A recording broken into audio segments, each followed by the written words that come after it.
Donc le point 3 à l'ordre du jour, c'est le droit à la formation des élus. Chaque élu local a le droit, a le droit de bénéficier d'une formation adaptée à ses fonctions selon les modalités définies dans le règlement intérieur de la formation des élus. Donc le règlement intérieur, je ne sais pas si vous devez l'avoir reçu. Vous l'avez, vous en avez le texte. Et puis le principe du droit à la formation, c'est chaque élu local, je viens de vous le dire. Il y a 3 manières de se former via la mairie des Sorinières, en utilisant son DIF et le droit individuel à la formation, ce qui est maintenant le CPF, et puis l'octroi d'un congé formation par employeur. Après, il y a certaines modalités qui font qu'on vote une allocation au budget pour l'année en cours, donc l'année 2020.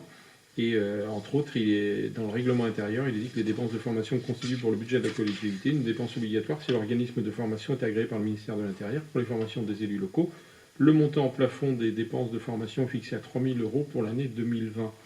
Après, vous avez toute l'attitude d'aller choisir une formation dans un catalogue validé par le ministère de l'Intérieur et de trouver un organisme validé aussi par le ministère de l'Intérieur, sachant quand même qu'il y a certaines modalités pour que la formation soit prise en compte, c'est qu'il faut qu'il y ait l'accord de Madame la maire sur la formation avant que la formation ne commence pour que les frais puissent être pris en compte.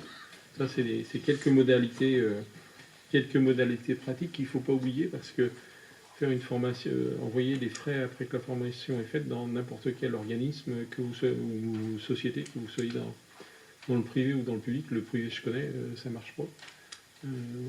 On refuse, ça c'est clair. Et non seulement les entreprises ne marchent pas, mais en plus les OPCO maintenant, puisqu'avant c'est les OEC, les OPCO refusent si vous n'avez pas demandé la prise en charge avant. Ça c'est clair. Donc voilà. Donc on vous demande de valider, le texte est exact, il sera proposé aux membres du conseil municipal de valider le règlement intérieur joint en annexe sur l'exercice du droit à la formation et ses membres. Est-ce que vous avez des questions? Oui.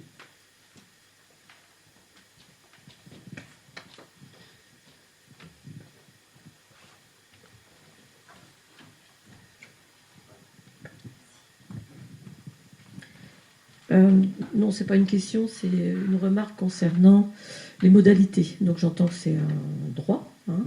Alors on avait déjà évoqué en commission que 3 000 €, c'est peu. Je voulais savoir déjà, alors ça peut être une question, est-ce que ces 3 000, l'enveloppe est fermée? Est-ce qu'elle peut être renégociée? Et avec qui? Et comment? Ça c'est une question.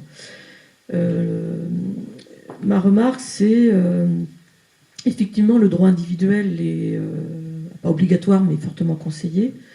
Ce qui serait bien, c'est que tout le monde participe à cette commission, c'est qu'on puisse définir nos modalités en termes de, je dirais, d'élus, et tout élu confondu, pour répondre à quels besoins.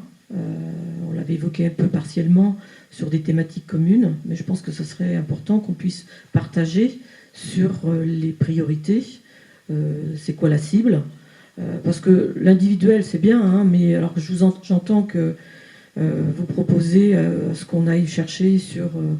bon, ça va être fastidieux, quoi. Ça serait bien aussi que peut-être que quelqu'un, je sais qu'il n'y a pas forcément de bureau de formation continue au sein de la municipalité, bien évidemment, mais est-ce qu'il n'y a pas quelqu'un déjà qui aurait les compétences de pouvoir ciriller un peu en fonction de nos demandes, et puis qu'on ait une demande partagée, quoi.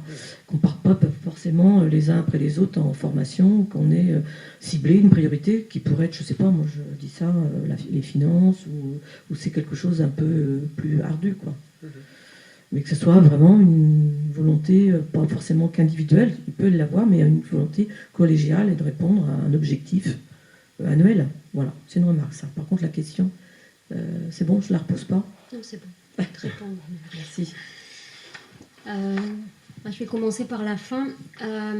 Par rapport aux demandes, elles sont bien soit individuelles, soit collectives, et on en avait parlé sur la réunion. Le choix qu'on a fait, et vous allez recevoir demain, je pense, de notre assistante Adeline, une invitation à un séminaire de rentrée le 26 septembre. Je vous donne la date, voilà. C'est un samedi. sur toute la journée, et notamment donc tout le conseil municipal est invité ici dans cette salle pour pouvoir avoir une acculturation, on va dire, donc une base, voilà, pour démarrer ce mandat, que ce soit sur les questions RH, les questions finances et les questions de collectivité en général. Qu'est-ce que fait la commune, qu'est-ce que fait la métropole, qu'est-ce que fait la région, qu'est-ce que fait le département, enfin voilà, pour se donner à tous un point de départ. Donc ça, c'est une première chose, ça c'est une formation en interne, puisque c'est nos chefs de service qui vont la préparer. Donc là, c'est vraiment quelque chose qui est fait au sein de la collectivité. Donc il y a des choses comme ça qui seront amenées au fur et à mesure, suivant les demandes et les besoins collectifs. Et après, au niveau des demandes individuelles, on a quelqu'un quand même à la mairie qui s'occupe de la formation, des agents, mais aussi des élus. Donc vous pouvez très bien vous rapprocher d'elle. Et normalement, vous devez recevoir, je ne sais pas si c'est encore relancé ou pas, mais de l'AMF notamment, l'Association des maires de France, une liste de formations possibles sur lesquelles vous pouvez évidemment vous inscrire. Après, comme l'a dit Jean-Claude, être passé par... donc ça, effectivement, c'est Sandra ici à la mairie. Et par mois, elle passe par moi après pour la validation. Mais dans la mesure où le budget est là, j'ai aucune raison de refuser une formation. Pour répondre, du coup, j'enclenche sur ta première question. Aujourd'hui, le budget, c'est 3 000 €, c'est ce qu'on a fixé. Jusque-là, on n'a pas eu de soucis, ça n'a jamais été demandé plus, c'est-à-dire qu'on n'a pas eu de problème en se disant on n'a pas assez, il faut mettre plus. Si ça devenait le cas, on pourra le revoir, c'est nous qui le décidons. Hein. Voilà. Ouais, c'est dans le règlement intérieur, Jean-Claude me montre, c'est l'article 2, vote des crédits. Donc c'est des décisions modificatives qu'on peut faire si besoin.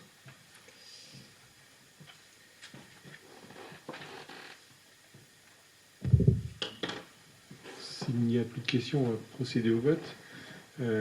Qui s'oppose à la validation des règlements intérieurs pour le droit à la formation des membres élus du conseil municipal. Qui s'abstient? Qui vote pour? Je vous remercie.